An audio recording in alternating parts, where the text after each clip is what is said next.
Welcome back. I'm Amelie Wilson.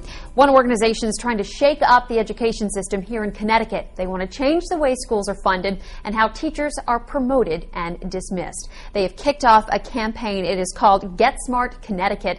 Alex Johnston is CEO of ConnCAN, which stands for the Connecticut Coalition for Achievement Now. Alex, thanks so much for coming. Thanks for having me. So tell us about this campaign, because there are a couple of facets that fall underneath it. Sure. So here we are in a time of unprecedented budget crisis in the state, and we think there's never been a better time for policymakers at the state level to get smart. That's why we're calling the campaign Get Smart Connecticut. And there are two pieces of this campaign: Spend Smart, which is about school finance reform, and Staff Smart, which is about reforming the way we handle teacher layoffs and decisions about evaluation for teachers. We've been talking and hearing a whole lot about that, how some of the younger teachers, because they may have less experience, will be laid off first, but sometimes they're better qualified, right? Yeah, a lot of people have focused on this issue of what's called last in, first out layoffs. And the problem is very simple. Here we are with a terrible budget crisis. Last year, the state lost about 1,500 teaching positions. We expect it could be even as many as double that this year.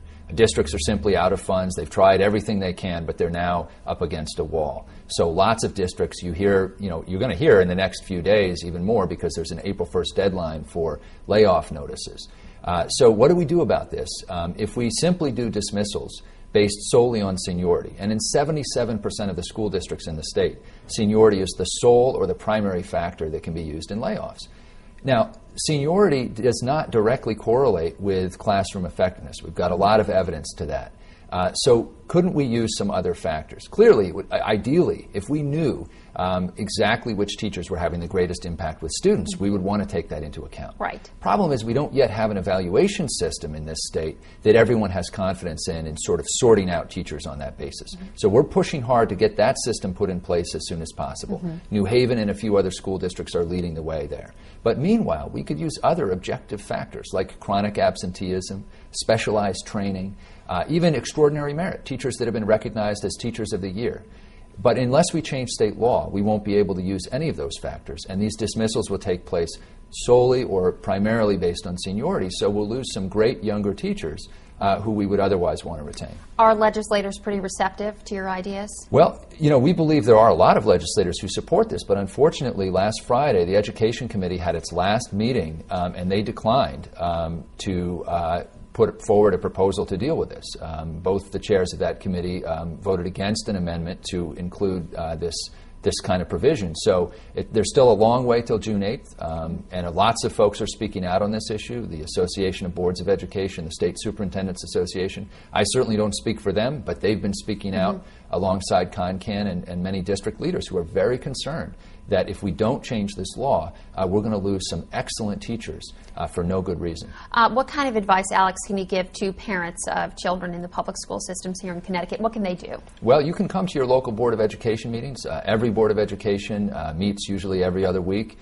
There's a public comment period. You can make your voice known there and encourage your boards to be active in this advocacy process. Because it sounds like really the biggest losers are the kids. Absolutely. And certainly you can go to our website and get involved that way. We are actively advocating on this issue right now. Great. Okay. And we can tell everybody it's getsmartconnecticut.org. Very easy to remember.